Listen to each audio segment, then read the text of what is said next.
Now let's go to EBS volumes. Now EBS volumes don't have the same level of durability as a simple storage service. This is very important to understand. Now in an availability zone, when you create an EBS volume, it is replicated to multiple devices in that availability zone. But if that zone fails for any reason whatsoever, your volume will not be available. So sometimes in questions you will see, how can you safeguard your data on an EBS volume? Because this is your job. This is not the job of AWS. What you can do is that you can create EBS snapshots. This will be an answer option. And you can also copy these snapshots onto another region for disaster recovery purposes.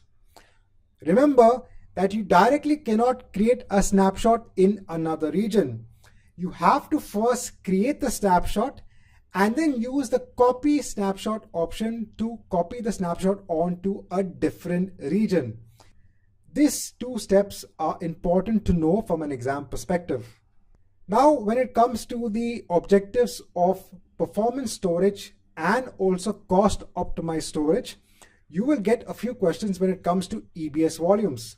So let's understand this in more detail. Now we have four types of volumes in EBS. So you have the general purpose SSD, you have the provision IOPS, you have the throughput optimized HDD, and finally you have the core HDD. So let's understand when you would use the different underlying volume types. Let's say you have an EC2 instance, it's hosting a web server, it has a predictable workload. In such a case, you are asked in the question, what is the most cost-effective volume type you will use for the underlying EBS volumes? You would choose general purpose SSD. This is good to use for predictable workloads such as web servers, where you don't have much input-output operations on the EBS volumes. That time you will choose general purpose SSD. You will not choose provision IOPS because that is not cost optimized. General provision IOPS is more expensive than general purpose SSD. So remember that when you are asked in the question regarding both cost optimized and performance storage, to choose the right option accordingly. Now let's look at the other classification of the EBS volume type. So let's say you have an EC2 instance, it has a database server. This is resource intensive. Now these are key words you have to see in the question. In the question it will say that you have a resource intensive workload on an EC2 instance. There is a high number of input and output operations. All keywords that you can see in a question. Now before we can actually go ahead and decide on what is the underlying EBS volume, I want to bring a small note on what is the meaning of a high number of input and output operations. What's the difference between the database server and a web server? So a web server normally would deliver your web pages, you request web pages, and it just picks up the content, processes it, and gives it to you. But in a database, what do you normally do? So you would normally fire select statements. This is equivalent to a read operation. You could also perform update, insert, and delete statements, which is a write operation. So this is a very simple case of a database. Now when you're performing this read and write operations, what the database engine, let's say it's an Oracle database, what will it do internally? Well, it will anyway go to its underlying volumes, right, which is stored on the EC2 instance. If you're firing the select statement, it will search for the data on the volume. If you're using an update, insert, or delete statement, it needs to write the data on the underlying volume.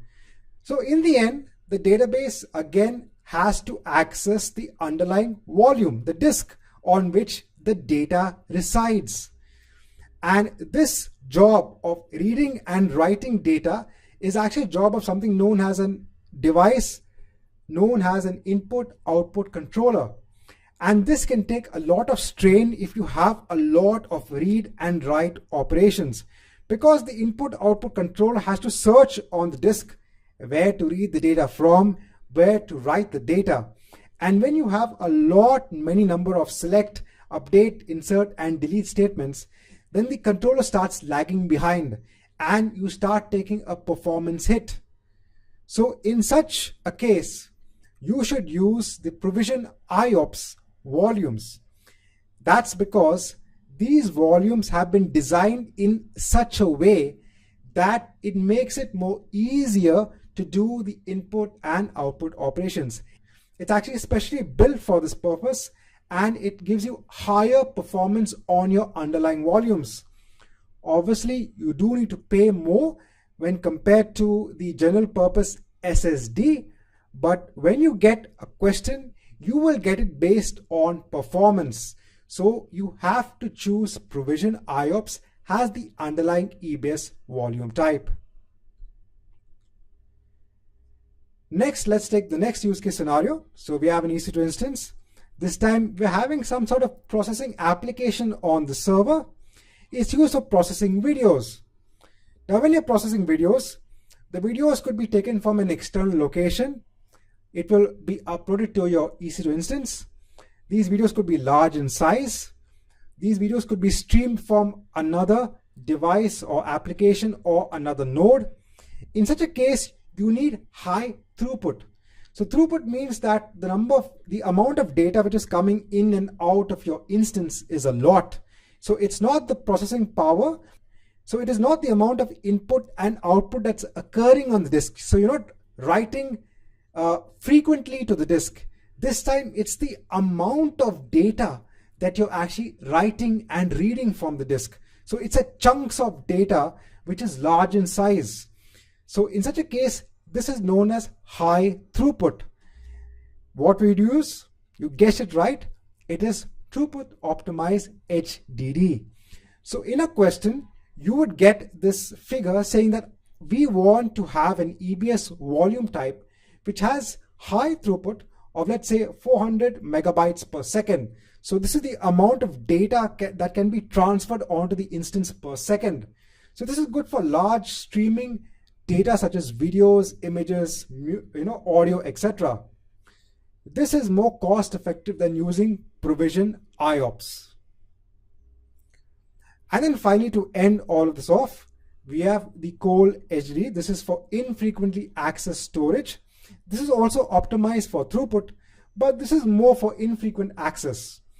So let's take a use case scenario. Let's say you have a user uploading videos. It's the same as our previous case. The videos get stored on the EBS volumes. They get access very frequently over a period of 2 months, but then after that they start getting access less frequently. What would you do? So if you want to store these videos only on the EC2 instance, you can have 2 separate volumes. You can store the videos for 2 months on the volume which is of the EBS type throughput optimized HDD, and after 2 months you can have a script which transfers the video onto another volume which is of type Cole HDD. Overall, you have the perfect solution when it comes to performance storage. At the same time, you're also optimizing on cost, because if you're to store the videos on throughput optimized HDD even after 2 months, you're simply paying for extra storage when the data is not being accessed that frequently. Right, so in this chapter, we have looked at how to map the objectives, what are the type of questions you will be asked when it comes to the simple storage service and EBS volumes. Let's move on to the next chapter.